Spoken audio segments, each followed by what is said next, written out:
or hunky, please. Magandang gabi ho sa bawat isa. The songs we just sung are songs that have been part of my life as a Christian. Singing the songs when I was just a young man. I was a teenager at the time, and natutunan ko po yung mga awit na yan. Yan po ay naging parang isang malaking pangako na aking pinanghawakan. Did you ever talk to God above? Even when you are on the mountaintops, in the midst of a huge crowd,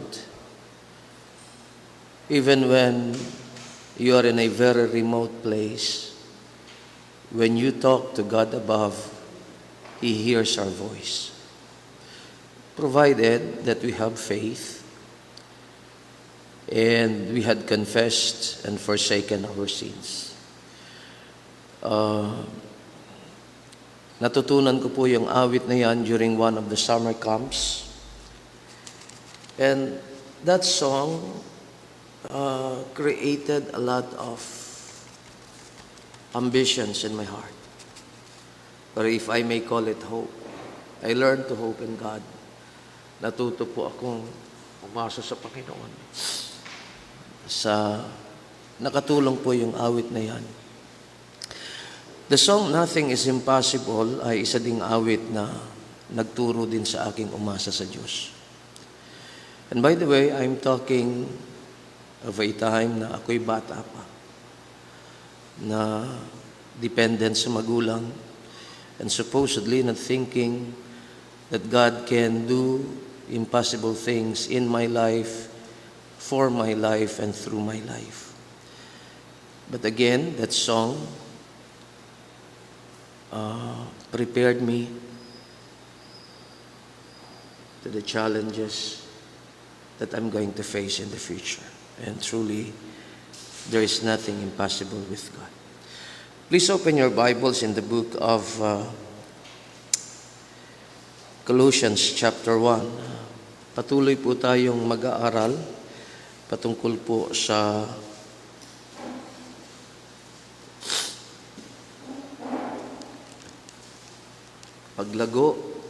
paglusog at paglago ng church. There was a time in our church history that the church wasn't growing.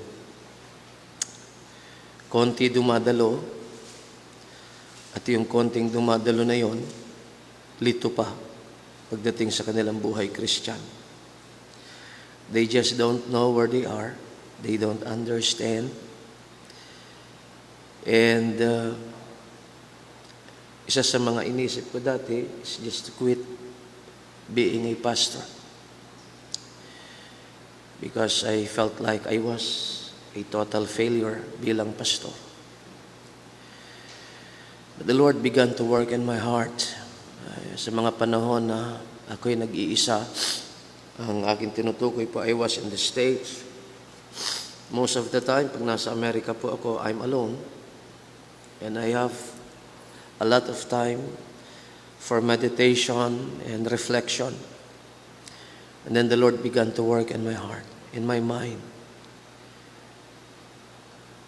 I begin to understand, if there is no life, there is no growth. Kung walang buhay, anong aasahan mong paglago?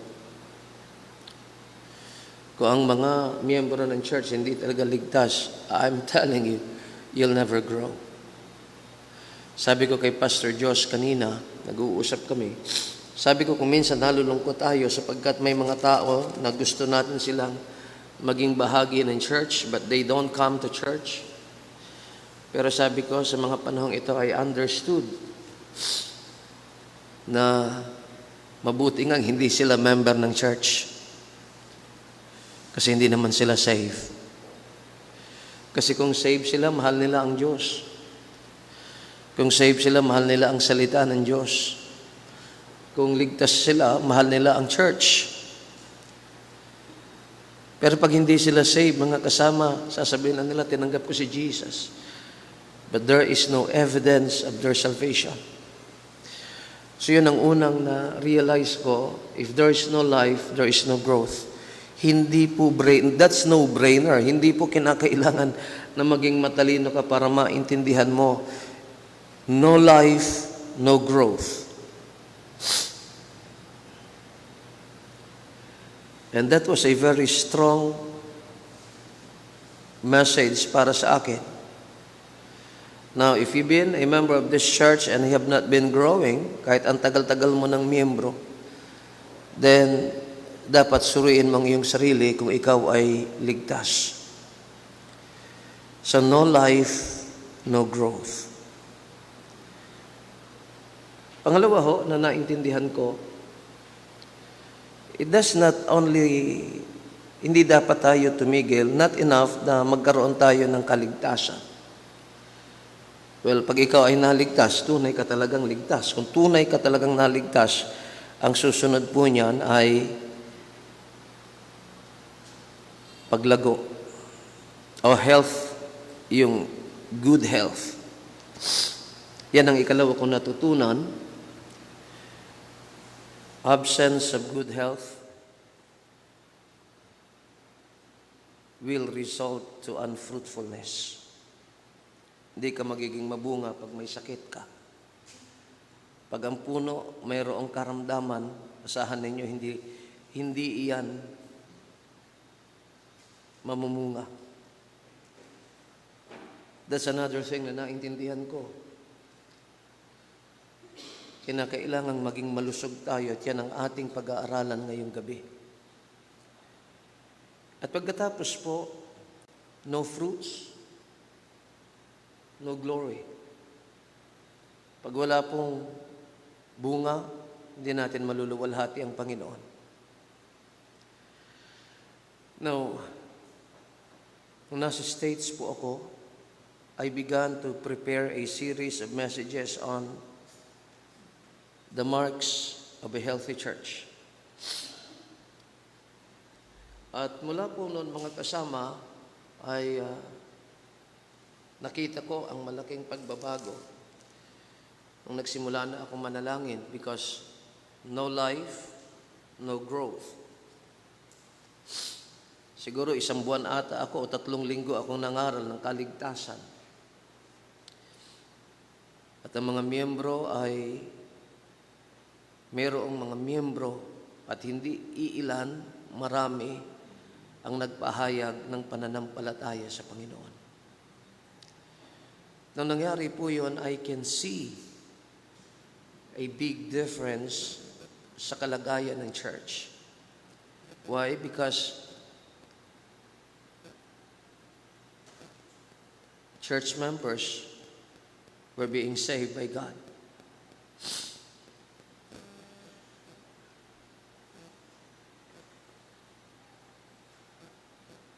At pagkatapos, there was one time, nagpatawag ako ng meeting. Ang sabi ko sa mga iilang kasama ko, magpipresent ako ng ating journey. Yung journey ng church. So, ilan lamang po kami. Of course, nandito yung aking mga anak. Ang naalala ko lang na miyembro na kasama ko noon ay si Pastor Mike de la Cruz. At ibinahagi ko po ang Colossians chapter 1. Dito ho tayo magsimula ngayong gabi. Colossians chapter 1, verse 28 to 29. Ito ho ang naging mapa natin.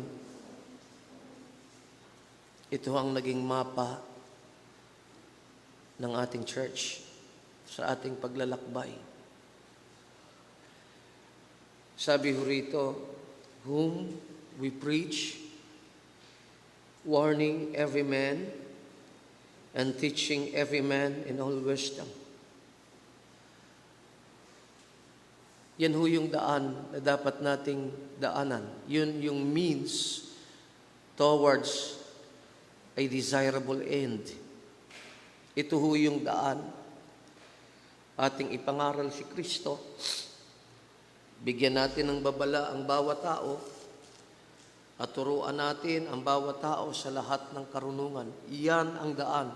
Iyan ang paraan para marating natin ang ating patutunguhan. Yan ang sinabi ko sa kanila.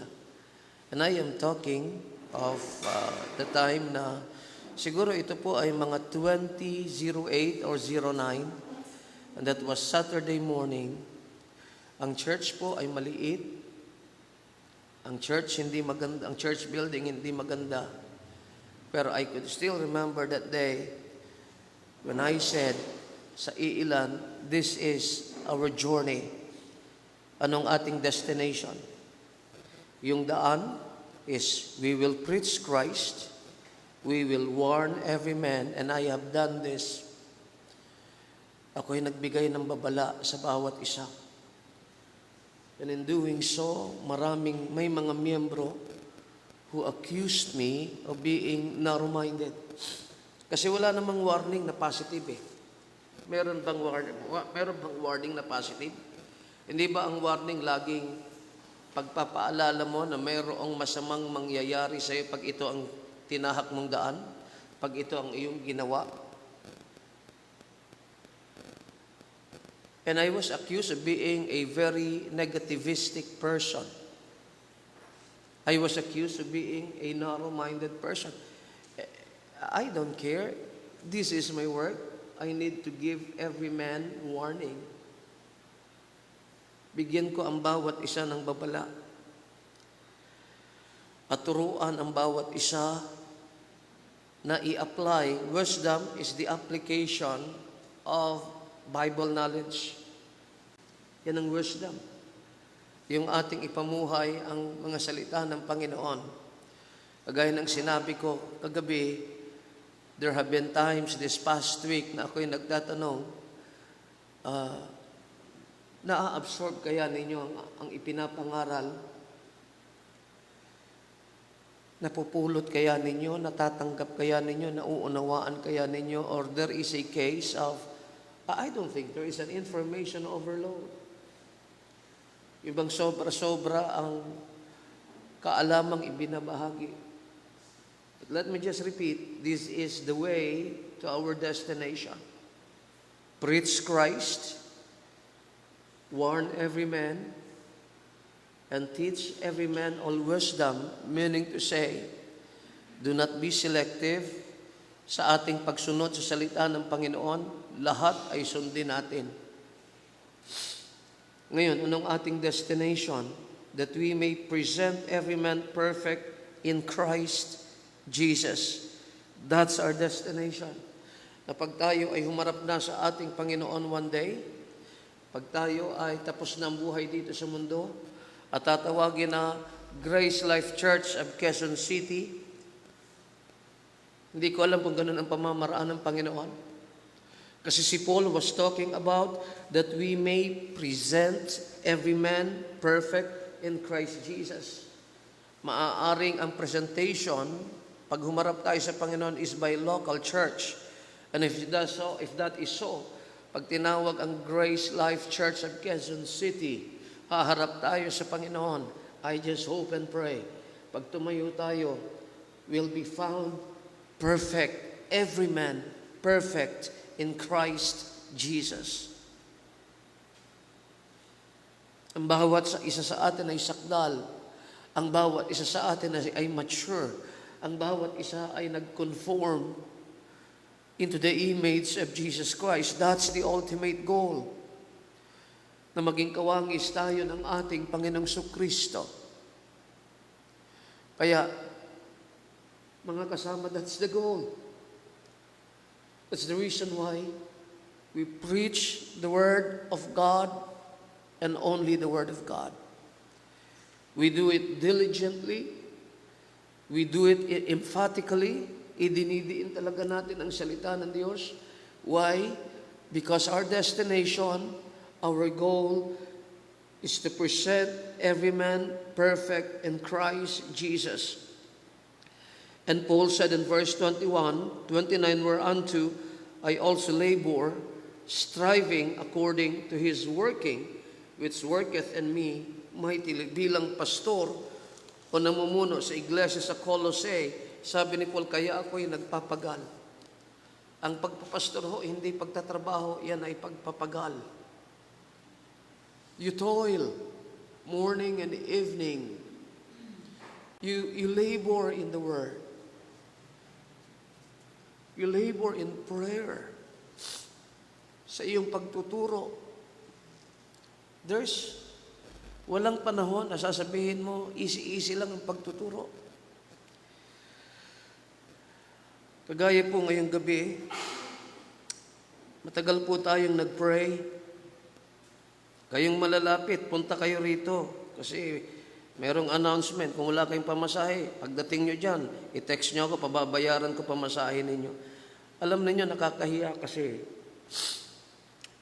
ako ho'y nagpatawag dahil mayroong malaking anunsyong gagawin. Nandyan lang kayo sa inyong mga bahay. We'll wait for you, you come. Sister Ness, kung nandyan kayo ni Brother Fidel, sumakay kayo ng tricycle, and you come. Because I want everyone na maging masaya tayo sa mga bagay na ginagawa ng ating Panginoon. Alam ba ninyo mga kasama na walang tamad na iigi ang buhay? Wala rito ang mga salunat. Wala akong nakitang salunat dito. Ayun. Okay. Wala si Jonalyn. I-text mo for them to come. Pambihira, alam ninyo, nakakahiya. Alam nyo, mahihiya talaga ako mga kapatid. Na pag may ginawa ang Diyos sa atin ngayong gabi, pagkatapos tayo ay lalamya-lamya tayo. Dapat nag-aabang tayo sa Panginoon Ngayon, bilang pastor, para akong choir conductor. Pag sinabi kong loud, loud. Pag sinabi kong soft, soft. Ngayon, kumumpas ho ako. Kasi meron akong nakikita na gagawin ng Panginoon. Now, tonight, ang atin pong pag-aaralan ay pamamagatan kong indicators of a healthy church. Mga tanda ng isang malusog na iglesia. Obviously, dahil ang ating pinag-uusapan is indicators of a healthy church, then we are going to reflect on ourselves as a church. Is our church a healthy church? Or our church a sickly church? Well, if it is a healthy church, then let's praise the Lord and let us thank the Lord for His grace. Pero kung ang ating church ay sickly, may sakit, hindi malusog, dapat matuto tayong magpakumbaba at hanapin natin ang lunas, ang gamot na galing sa atin pong Panginoon. What are the indicators of a healthy church? Now, in our study, there are two indicators, there are two categories of indicators of what a healthy church is. May dalawang palatandaan, dalawang grupo ng palatandaan kung ang isang church ay malusog o hindi. Number one, tatawagin ko pong external indicators. At pangalawa po, mas malalim ito, internal indicators. Yun namang yung external, sa labas, observable by your eyes, by your ears. It can be felt. Pero yung ikalawa which I would say is the very root of the external indicators of a healthy church, yung internal, yung nasa loob ng mga palatandaan na ang church natin ay healthy or not. So let us first go to the external indicators. Now, external indicators, these are surface indicators. Ito yung mga pang-ibabaw lamang. Na pag nakita natin ito, maaaring malago tayo o maaaring na-fake tayo.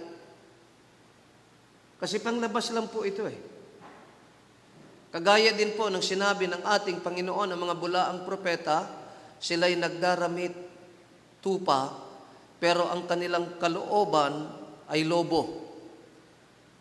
Nakita ho ba ninyo yung sinasabing yun ng ating Panginoon? In the book of Matthew chapter 7, would you please go there for a while just to show you anong ibig kong sabihin ng external and internal indicator.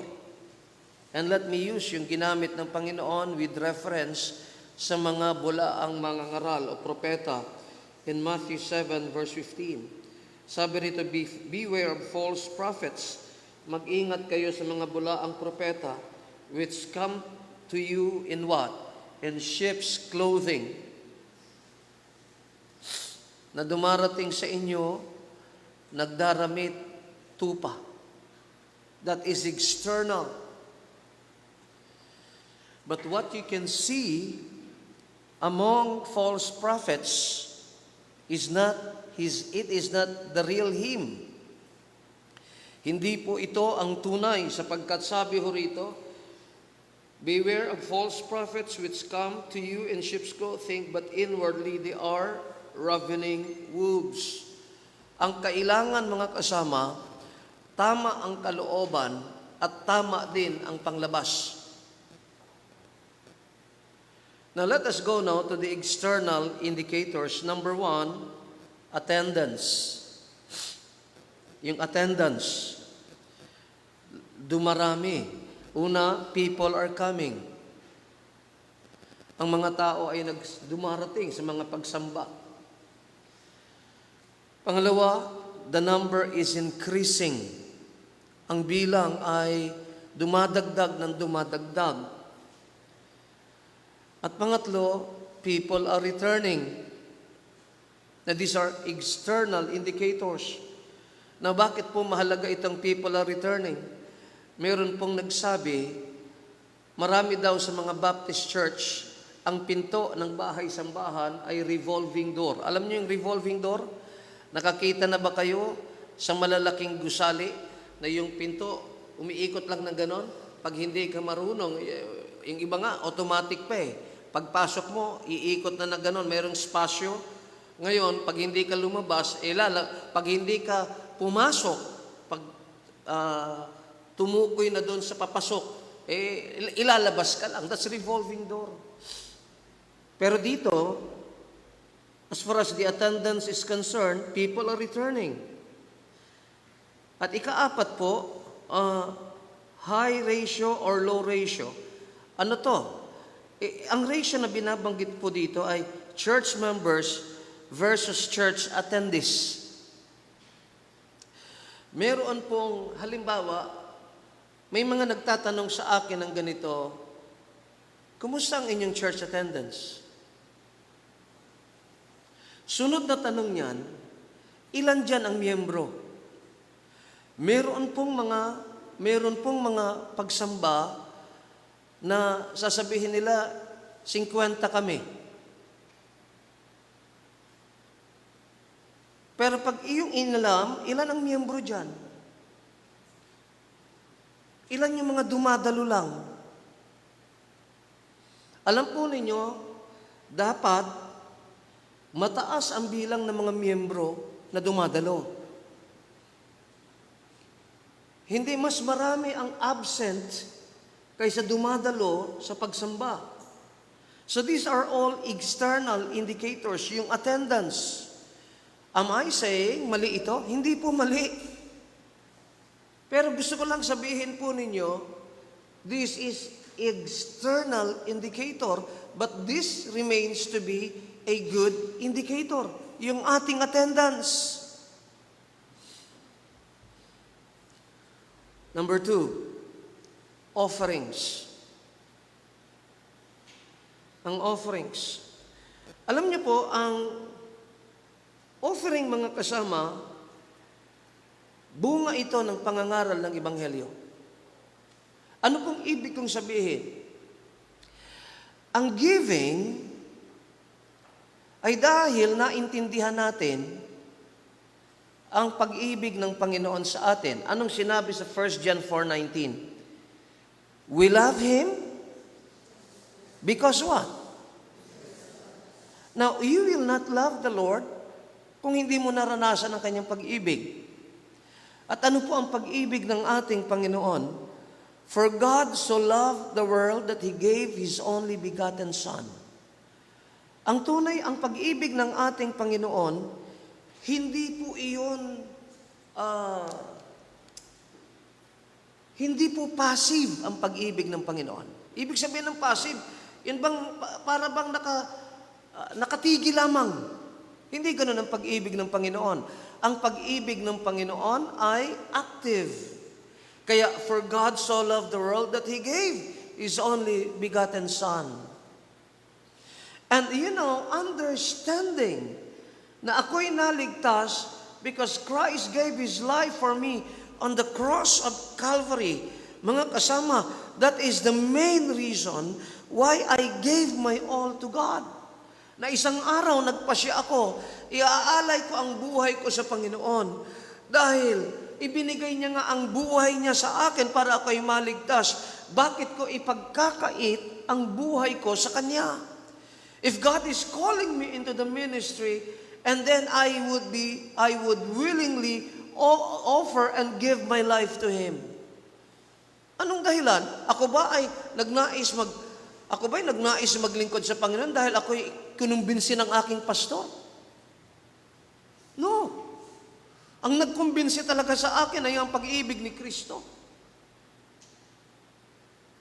Kaya yung giving is the fruit of the gospel. It's not just the giving of life. Kaya alam ninyo mga kasama, nawala sa akin ang drama pag naghirap. Ganito ba ang maglingkod sa Diyos? Walang ganun eh. Kasi naintindihan ko nang tinawag ako ng Panginoon at ang Panginoon nung siya'y tumawag na maging alagad tayo, hindi niya talaga tayo nilinlang na pag tayo ay sumunod sa Panginoon, pagpapalain niya tayo. Baka matotoo po yun. But that was not the come on of God, of Christ when He called His disciples. In fact, sabi ng Panginoon, sino mang sumunod sa akin, let him carry his cross, deny himself, and follow me. Hindi sinabi ng Panginoon magiging madali ang inyong buhay. Pero, that becomes easy pag naintindihan mo yung gospel eh. Jesus Christ suffered and died so that I might be saved. Kaya na ako'y bata pa, ang involvement ko po sa church ay tagalinis ng church. Janitor ho ako noon. Jeepney captain, ako'y nakasabit sa jeep. Ako yung nanunundo ng mga bata. Kasama ako sa choir. Pero alam nyo, iniisip ko, kahit na tagtarin ko ang aking katawan para sa ating Panginoon, at nung panahon yun, mayroon kaming natutunang awitin, ang pamagat ng awitin, it wouldn't be enough. Whenever inaawit naming mga young people na it wouldn't be enough, anuman ang ating gawin na pagsasakripisyo sa Panginoon ay hindi sapat.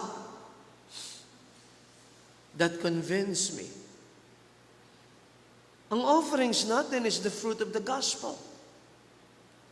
If you don't understand what Christ had done for you, mga kasama, madamot ka. Lagi mong binibilang. Hindi ka marunong magsakripisyo. Hindi ka marunong mawalan para sa ating Panginoon.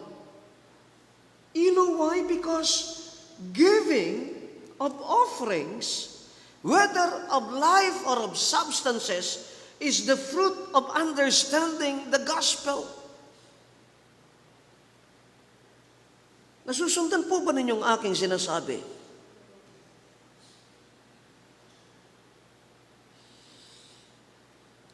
Pangalawa, ang offerings is the result of understanding the Word.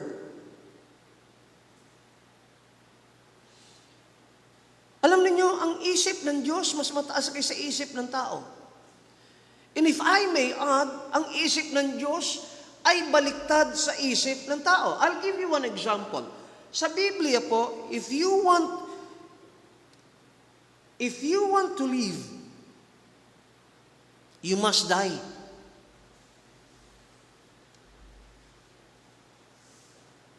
Di ba yun ang aral ng Panginoon? Gusto mong mabuhay, mamatay ka. Gusto mong magkaroon, magbigay ka. Hindi ho ganyan, mga kasama, ang isip ng tao. Gusto kong mabuhay, hindi ko bibigay ang buhay ko kanino man. Iingatan ko ang aking buhay. Gusto kong magkaroon, hindi ako mamimigay. But when you go to the Word of God, go to the book of John, chapter 12. Yung sinasabi ko po sa inyo, the principle of living.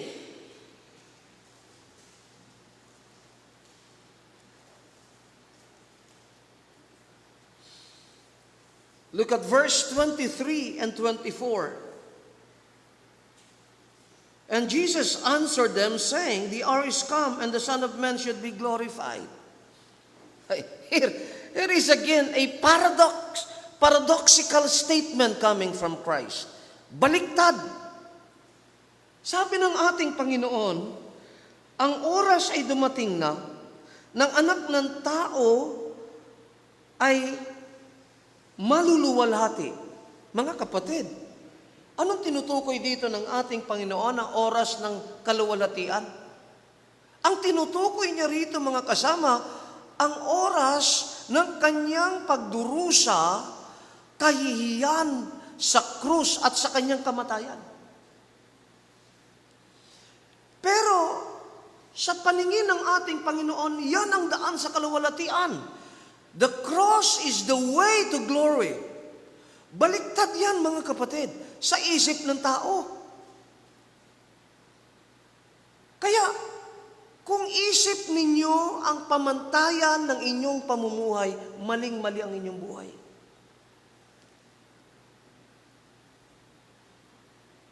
Ako, nagdadalang hiya ako eh. Kaya ako umiiyak kanina. Nagdadalang hiya ako sapagkat there was a time sa ating pakikipagbaka, nagduda ako.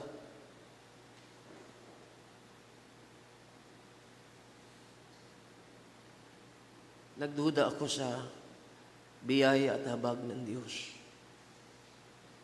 Kasi alam mo ninyo, sa totoo lang, wala naman talaga akong magagawa eh. Kaya dumating ang oras na sabi ko, kung makaluluso tayo, iniluso tayo ng Diyos. Itinawid tayo ng Diyos. Pero sa sarili kong galing, wala na akong magagawa. Pati pamato, itinudo ko na eh. Wala na akong magagawa. Pero alam ninyo, tinuruan tayo ng Diyos to hope even against hope. Wala naman po akong sinisisi sino man, liban siguro ang aking sarili. Pero sabi ko nga, bilang isang tao, sinikap kong i-maneuver ang ating church with all the resources we have at the time.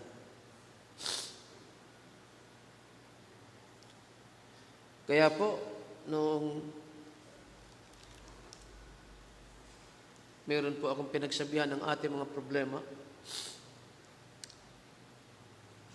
umasa ba ako sa kanila? Hindi, umasa ako kung hihipuin sila ng Diyos, tutulungan tayo. Pero mahalagang yung giving natin dapat bunga ng pagkaunawa sa Biblia. Listen carefully. Tingnan po yung sumunod. Verily, verily, I say unto you, except a corn of wheat fall into the ground and die. Liban daw po. Yun pong corn of wheat, yung binhi ng trigo mahulog sa lupa. In other words, itanim mo. And then mamatay muna yun. And die. In other words, libang gamitin mo, i-invest mo, itanim mo, at mamatay. Anong mangyayari sa buhay mo? Sabi rito ng ating Panginoon, it abideth alone. Alam niyo, marami sa atin, takot na takot magbigay ng buhay sa Panginoon.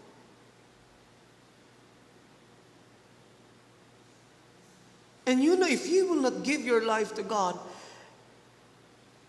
ibigay mong buhay mo sa Panginoon and let it die in the hands of God.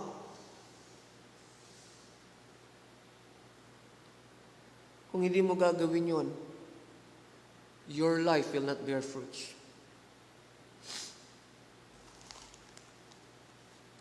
Naintindihan ho ba ninyo ang ibig sabihin ng mamatay? Anong silbi ng kayamanan kung namatay ka na?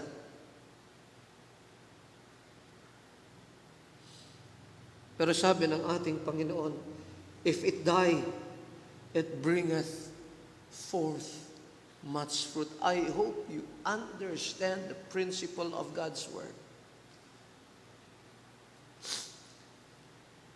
Ang giving ho is not losing. Giving is gaining. Ang pagbibigay hindi kalugihan, ni hindi kawalan,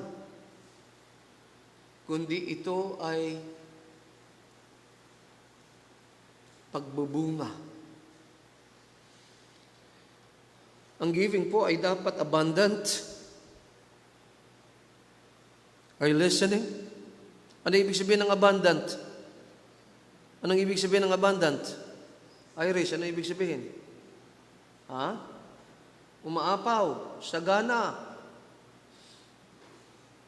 Kasi, kung konti ang iyong itinanim, konti ang iyong aanihin. Pag marami ang iyong tinanim, marami din ang iyong aanihin. And it must be cheerful. God loves a cheerful giver.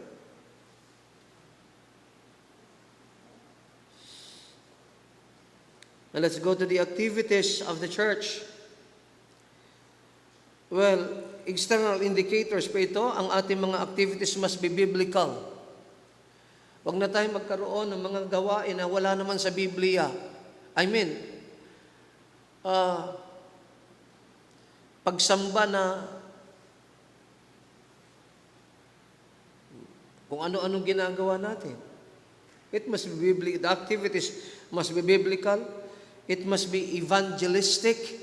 In other words, kagaya kagabi, mayroong isang tao na tumugon sa pagtawag. Nakita ko yung mamang yun, nakinig talaga eh. Kumusta ba yun, Brother Anthony? I-follow up natin. Brad, meron ka ng isa na dapat mong alagaan.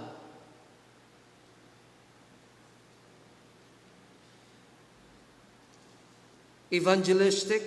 Number 3, it must be edifying, nagpapalakas. At meron pang pang-apat, God-glorifying.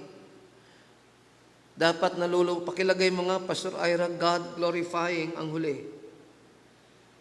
But still, I would say, when the attendance and the offerings and these activities na binabanggit natin,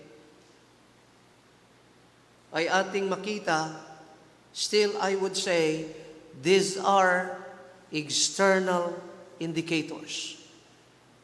Na mapapatunayan po natin na ito ay mga tunay talaga kung sisilipin natin ang mga internal indicators ng health of the church. Let us go now to the internal indicators. Ang ibig sabihin, yung tumutukoy na sa ating puso, sa ating isip, sa ating kaluluwa, mga nangyayari sa kaibunturan ng ating puso. Here is the first one. The first indicator of a healthy church is the purity of life.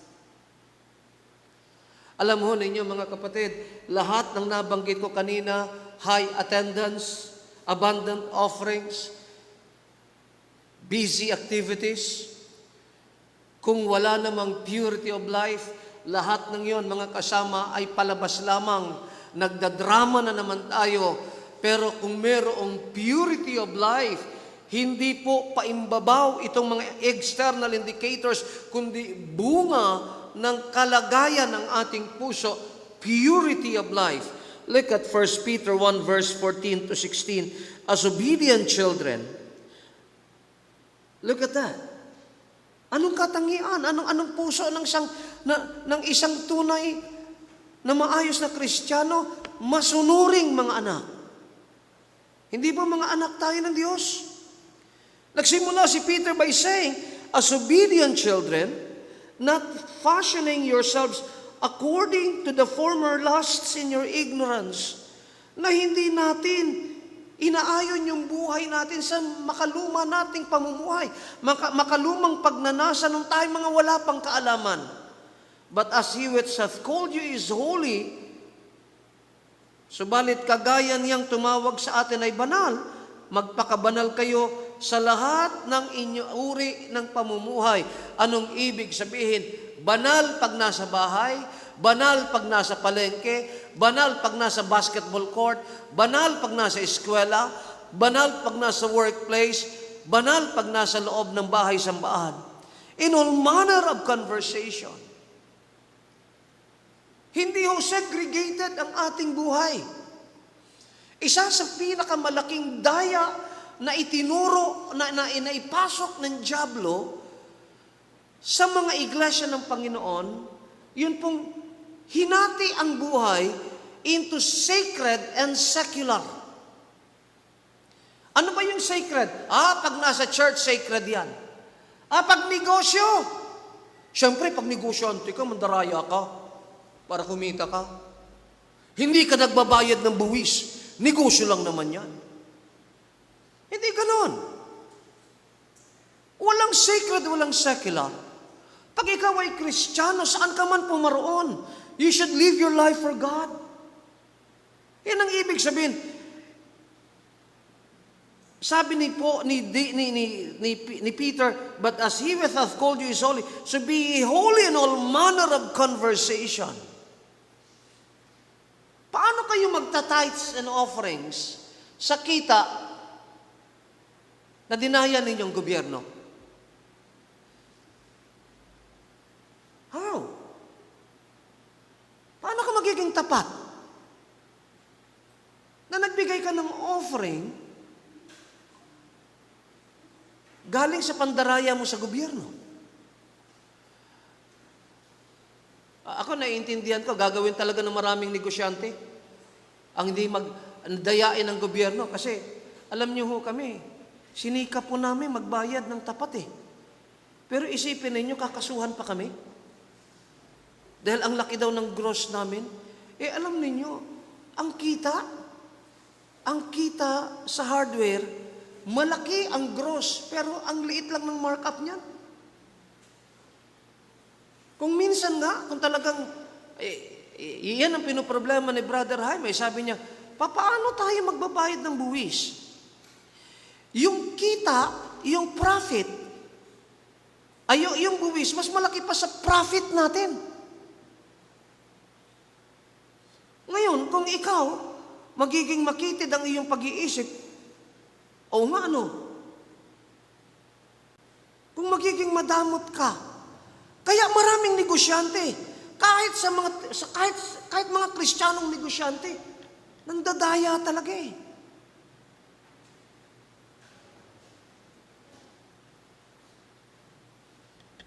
Hindi nagbibigay ng resibo.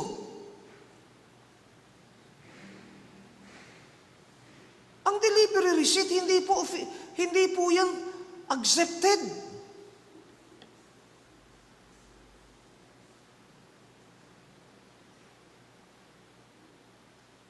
Because it is written, be holy, for I am holy. Number 2, internal indicators, sound doctrine. ninyo, ang purity of life ay bunga ng sound doctrine. By the way, the word sound can also be translated as healthy doctrines. Malusog na doktrina. Yan po ang nakalagay. Doon muna tayo sa 1 Timothy 4:16, Ira. The first verse under sound doctrine. Take heed unto thyself and unto the doctrine. Continue in them, for in doing this thou shalt both save thyself and them that hear thee. Pay attention to yourself. Bantayan mo yung sarili, sabi ni Paul kay Timoteo na isang batang pastor. Bantayan mo yung sarili at maging sa iyong doktrina. Alam niyo, mahirap po talagang mangaral eh. Pero alam po ninyo, iba ho yung nangangaral ka with a mission. Iba ho yung nangangaral ka na mayroong udyok ng banal na Espiritu. Iba naman pag nangangaral ka out of obligation and duty. Halimbawa, pag ako'y mangaral dahil tungkulin ko lamang, mga kasama, mararamdaman nyo naman eh. Walang puwersa, walang gana. Kaya sabi ni Paul kay Timoteo, ingatan mo sarili mo at maging ang iyong doktrina. Manatili ka sa tamang doktrina. For in doing this, thou shalt both save thyself and them that hear thee.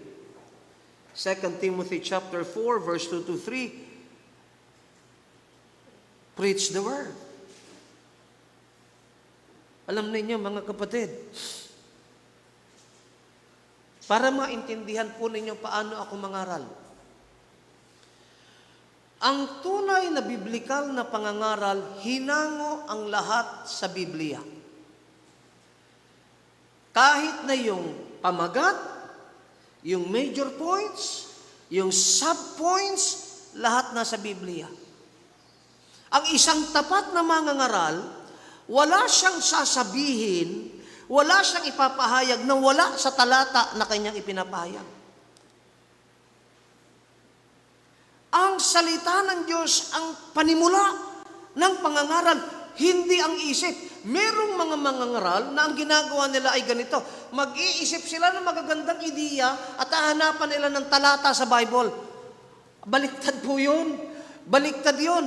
Parang ang ginawa mo, inilagay mo sa unahan ng kalesa inilagay mo ang kalesa sa harapan ng kabayo. Mali. Laging una ang salita ng Diyos at doon mo hanguin ang iyong mensahe. Kaya sabi ni Paul, preach the word. Be instant in season, out of season. Maging handa ka. Panahon man, hindi ka panahunan. Sawayin mo. Reprove. Rebuke. Exhort with all long suffering and doctrine. Isipin ninyo, mga kapatid, sinunod ko ito. Nasabi ng Biblia, ipahayag mo ang kanilang kasalanan. Pagalitan mo sila, at saka doon mo lamang sila hikayatin.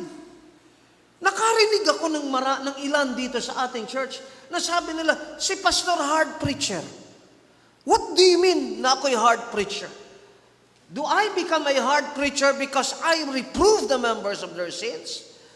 Have I become a hard preacher? Negatibo bang komento yon na pinagalitan ko kayo sa di nyo pagsunod sa Diyos? Sabi nila, dapat hikayatin lang. Pangatlo lang po yon.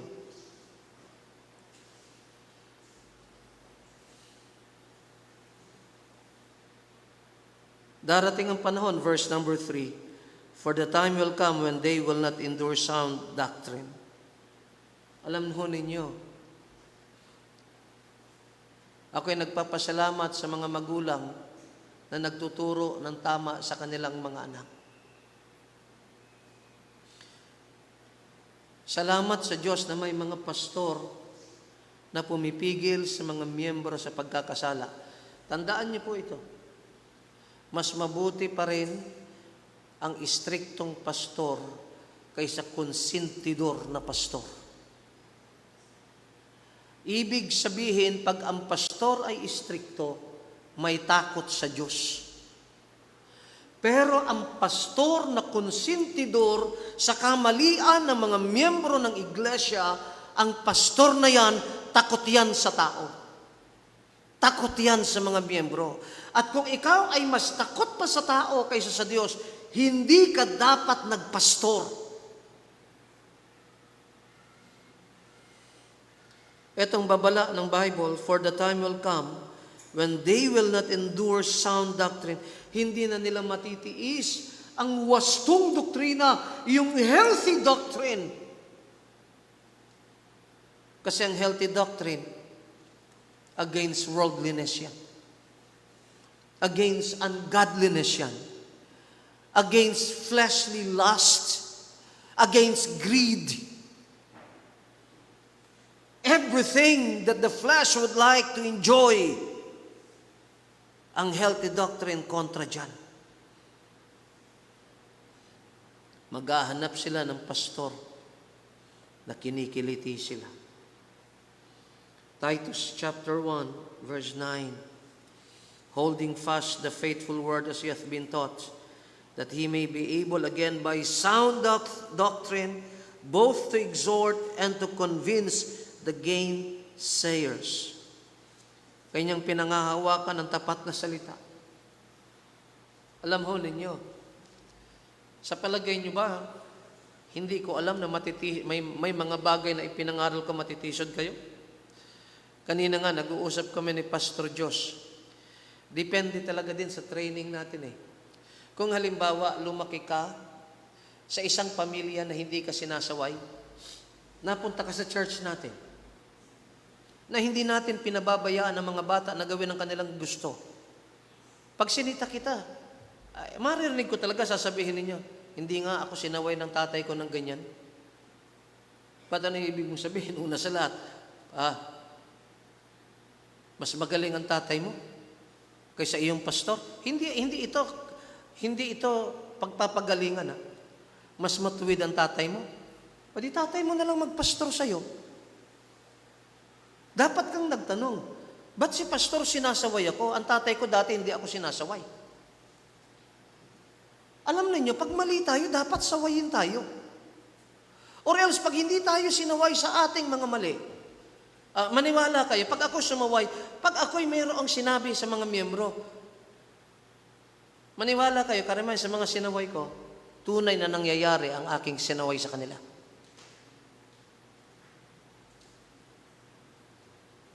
There have been times when I was a young pastor, nagagalit na rin ako sa sarili ko eh. Sabi ko, ba't ba nag-aalab ang puso ko sa miyembrong to? Hindi ko maintindihan na yun pala ay pagkilos ng Holy Spirit. Hindi yun dahil ayoko lang sa inyo.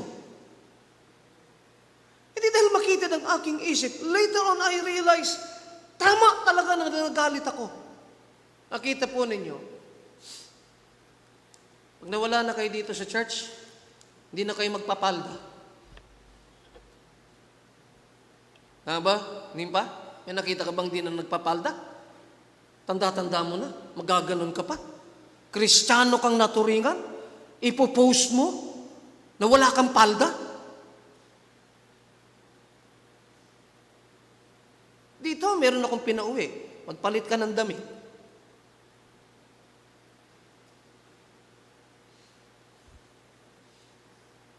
Or else, pag hindi ka nagpalit ng damit, ako naman ang magbabra. Matutuwa kaya kayo? O si Pastor Tim, nakabra na oh.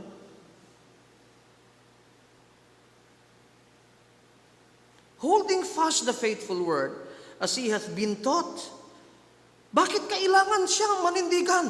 Panghawakan niyo yung tapat na salita ng Diyos that he may be able by sound doctrine both to exhort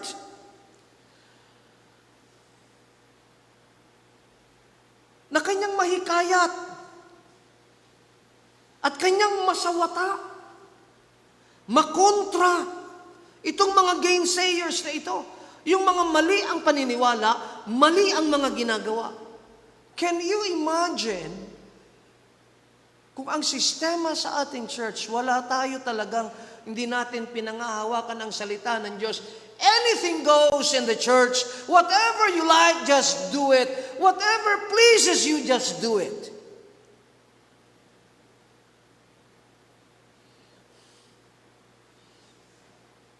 I'll go to letter C. Internal indicators, spirit of life, sound doctrine. And sound doctrine leads to unity.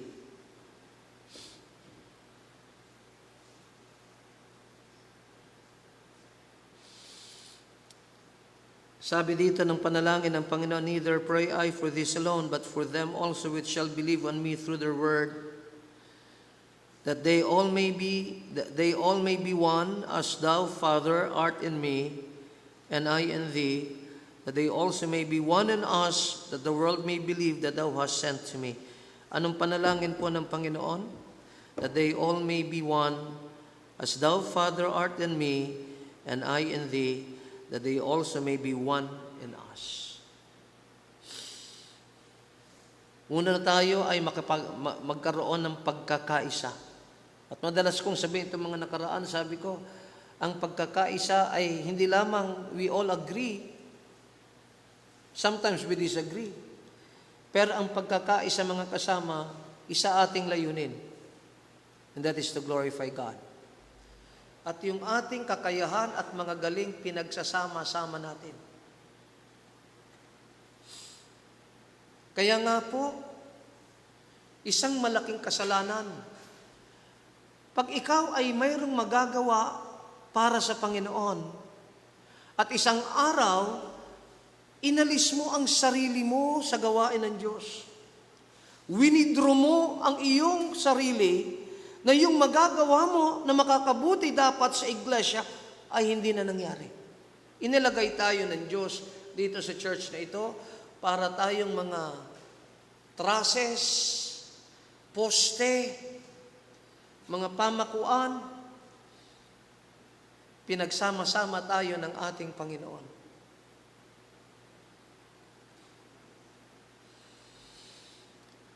Paano ho mangyayari yan? Kailangan din po ng tamang attitude eh. Ephesians 4:1-7, I therefore, the prisoner of the Lord, look at the humility of Paul. Ako, kaya nga, na bilanggo ng Panginoon, hinihikayat kayo na lumakad kayong karapat-dapat sa inyong pagkatawag. Walk worthy of the vocation wherewith ye are called. Meron po tayong pagkatawag. Halimbawa, ako po may pagkatawag. Tinawag akong maging pastor. Lumakat akong karapat-dapat sa aking pagkatawag, sa gawaing binigay sa akin ng Panginoon. Ikaw ay pastor. Alam nyo, mahirap ang pastor na reactive. Alam niyo yung reactive? Dalawa kasi ang leader eh. Proactive and reactive.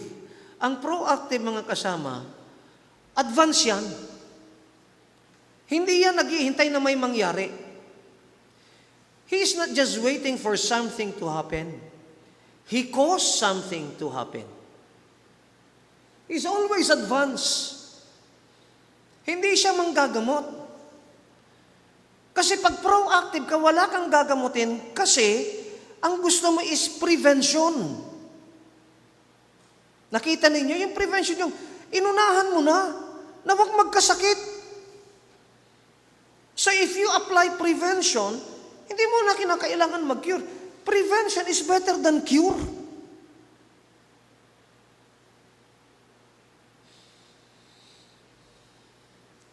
Anong attitude na kailangan natin para mapanatili natin ang pagkakaisa? Lowliness, verse 2, with all lowliness and meekness. Ano ito? Humility ito, mga kapatid eh. Hindi ka mapagmataas. Alam niyo, pag leader ka at mapagmataas ka, sisirain mo ang lahat ng gagaling pa sa'yo.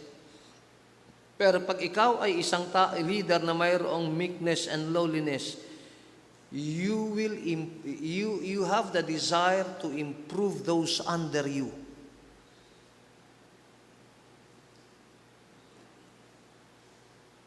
Hindi lamang po yan with long suffering, forbearing one another in love. Long suffering, marunong kang magtiis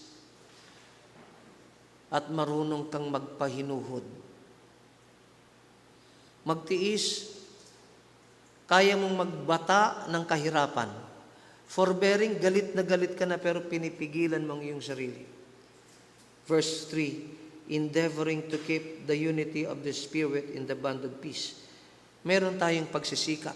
Nagsisikap tayo na panatilihin ang pagkakaisa ng Espiritu sa tali ng kapayapaan. Kaya po, nilagay ko po dito. Can you go to the next line? Ang kailangan natin is this. Go to the next. Right attitude possessed and lived by the leaders. Dapat ang mga leaders may tamang attitude. Ang attitude, binubuo po yan ng tamang prinsipyo, tamang pag-uugali, tamang pag-iisip. Buntis ng maraming bagay ang salitang attitude. Hindi lamang ang mga leaders dapat ay mayroong possessed and live by the right attitude, possessed and live by the leaders. Kailangan din po itong right attitude na ito is practiced by the members. Merong isang pastor lumapit sa akin at siya yung may hingi ng payo, anong gagawin ko, pastor? Ang mga miyembro namin nag-aaway-away. Sabi niya, pastor, gusto ko silang kausapin lahat. Sabi ko, wag mong gawin. Number 1, you just pray for them. Number 2, deal with them through preaching and teaching.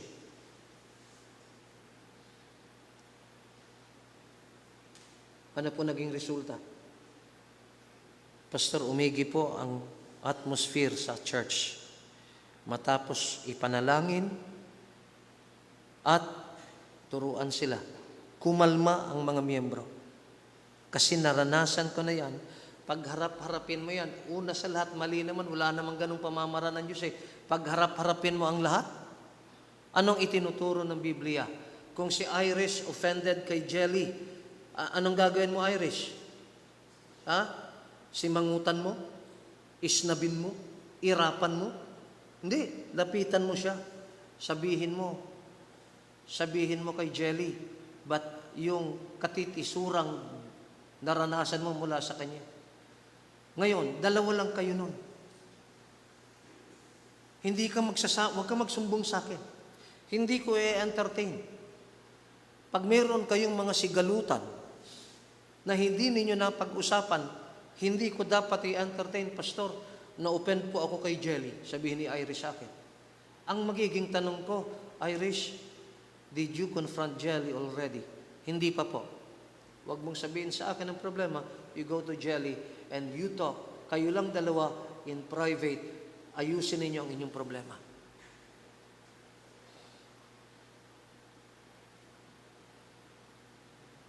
Ngayon, kung talagang may kasalanan si Jelly, hindi siya nagsisi, kuha ng 1 o 2 witnesses.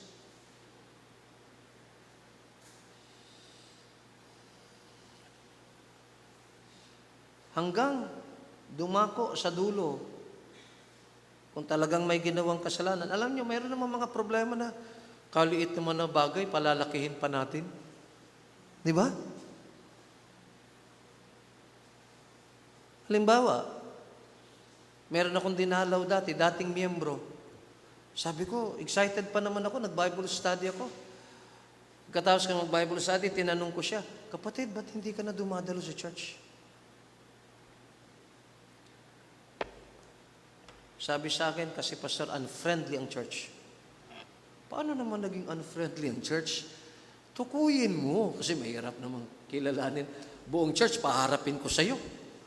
Sino ba yung unfriendly na yun? Hulaan niyo kung sino. Kayo po, pastor. Ba't ako naging unfriendly? Kinamayan ko kayo, pastor, nung the last time na umattend ako, hindi nyo tumalikod kayo, hindi nyo tinanggap yung kamay kong inaabot sa inyo. Sabi ko, hindi ko na maalala yun, kapatid. Pero kung nangyari yun, hindi intentional yun, ba't naman kita iisnabin? Hindi naman ako bakla. Wala akong dahilan para isnabin ka. Marahil, sa dami ng dapat kong batiin, nung inabot mo, sakto naman na napalingon na ako sa kabila. Dahil may tumawag sa akin, baka yun ang kaso. Pero wala akong intensyon. Yung bang mga ganun, palalakihin mo pa ba? Pero kung talagang na-offend ka, tama lang naman sabihin mo. So yung right attitude, mahalaga yan eh. Alam niyo kung minsan, tiisin na lang natin. Alang-alang sa Panginoon at sa iglesia. Huling bagay po is benevolence. Meron pa palang dalawa. Tapusin ko na po ito. Benevolence, yung kabaitan. Ang iglesia po mabait. Ang iglesyang malusog, mabait, hindi madamot, matulungin. Kasi yan ang pagkalika sa Kanya. Ephesians 2:10, for we are His workmanship created in Christ Jesus unto good works. Alam niyo po, naikwento ko na ata ito sa inyo ang aking damdamin nung ako'y nasa ibang bansa. Kasi umalis ako, ginagawa ang bahay-sambahan sa Pangasinan. Naiyak ako eh. Naiyak ako dahil sa puso ng ating church. Na kahit tayo ay mayroong malaking dalahin, kahit tayo ay mayroong nanghihina tayo, nagpakalakas pa rin tayo upang pagpalain ang isang iglesia na nangangailangan ng tulong.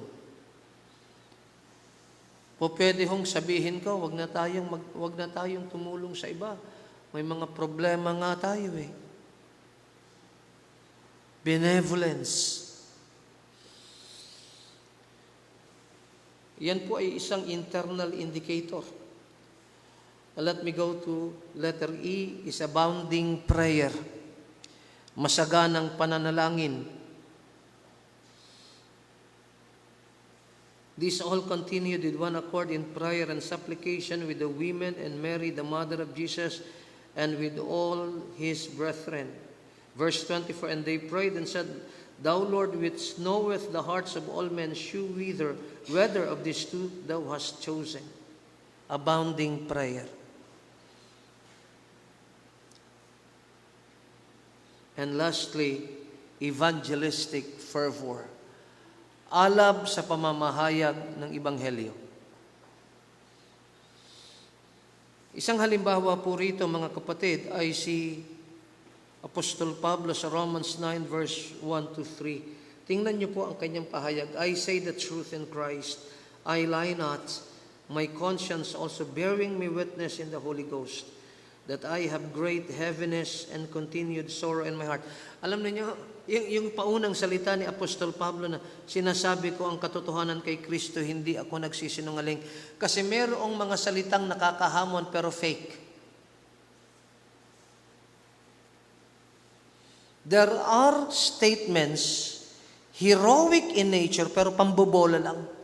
Kaya sinabi ni Apostol Pablo, ako'y nagsasabi ng katotohanan kay Kristo, hindi ako nagsisinungaling, ang aking konsyensya ay nagpapatotoo sa banal na Espiritu.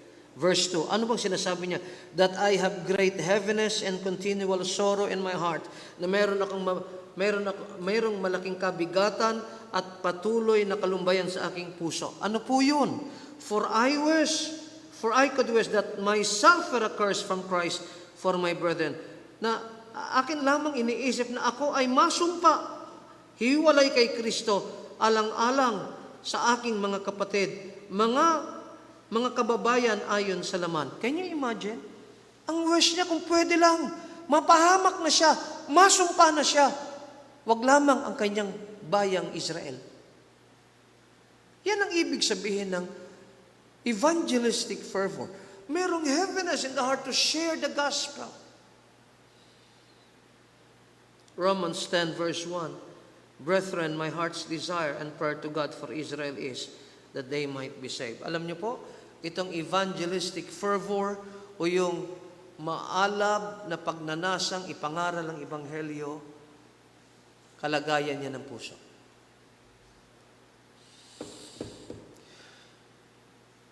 Ako'y nagpapasalamat na noon pong linggo, nakapangaral ako ng Ebanghelyo. Mahirap pong mag-preach ng parable of the prodigal son kasi that is a very common parable na kung minsan alam ko na yan. And it's always a challenge to preach what is common. Madaling mag-preach what is rare.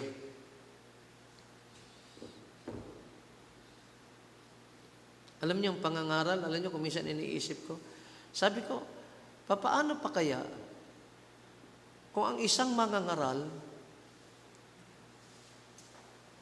makasanglibutan and come Sunday,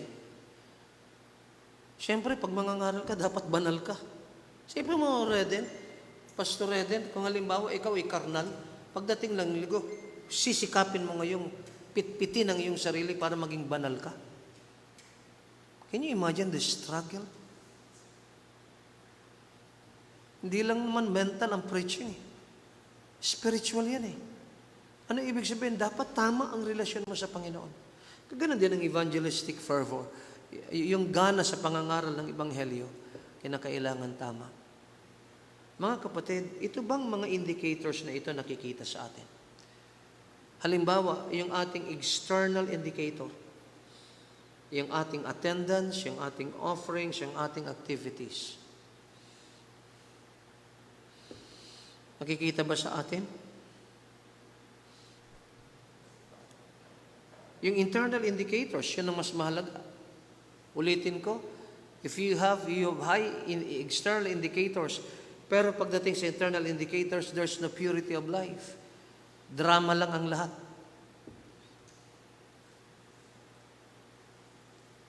Kaya pagdating sa personal na buhay, sa public life, parang ang galing-galing natin.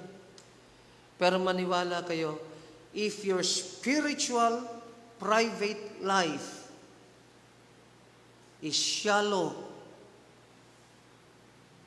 and not growing, your public life one day will collapse.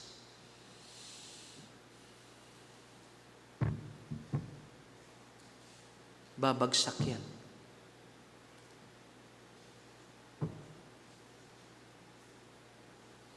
Manalamin po tayo. Dalangin natin na maging healthy ang church. Wag tayong kagaya ng mga Pariseyo na kunwari nagpipray, di naman talaga nagpipray. Huwag tayong maniwala doon sa kaibigan ni Pastor Reden dati rito na pag nadatan mong natutulog at nakaramdam naman tayo biglang luluhod, mananalangin. Ano ba naman yun? Kilala mo yun, Nimpa, di ba? Ha? Kilala mo yun, Reden? Ha? Kakahiya naman yun. Natutulog diyan sa sound room. Pag naramdaman niya na may dumating, biglang luluhod. Ano ba naman yan, Jake? Ha? Hindi mo kailangan yun. Ha? Nililibre pa naman si Tricia noon ng kuwan. Kasama ka ba noon, Tricia? Yung nilibre ng ice cream? Kasama ka ba doon? Ha? Sino pang kasama noon? Si Jonalyn? Ha? Ako, napapagalitan ko po ang ganong tao. Akala naman pag nandito po ako, maaga pa lang nagwawalis na yun. Pero pag wala ako sa Pilipinas, nakatanghali ng magising yan. That is hypocrisy. Hindi naman tama yun. Drama lang. Tayo po'y mag-pray. Panalangin po natin itong ating napag-aralan ngayong gabi. At pagkatapos po, ay dadako tayo sa ulat. Hindi ko alam anong ulat, mga kasama. Hindi ko alam ang eksaktong ulat na dadalhin sa atin ng isang kapatid. Ah, hindi pa naman nag-ulat sa akin, pero sabi ko sa ating kapatid, please do the honor of making the announcement. Okay? Pero mag-pray muna tayo. Karapat-dapat ba tayo kaya na pagpalain ng Diyos? Pero alam ninyo mga kasama, sa maraming araw na ako'y nanalangin, even to the point na sabi ko, Lord, wala na po akong ibababa pa sa sarili ko eh. Sinikap ko na pong ibaba ang aking sarili sa inyong harapan. Sana po, kahabagan niyo po kami. Yun ang aking panalangin. Wala na po akong ibababa. Ang ibig kong sabihin, Lord, hubad na hubad ako sa inyong harapan. Wala ho talaga kaming mapagmamayabang. Tulungan niyo po kami. May pasok na ba ang mga college students? Pasok na ba mga college students? Luis, may pasok ka na ba? Wala pa. Ba't ka late? Ha? Wala ka naman palang pasok. Ba't kayo late?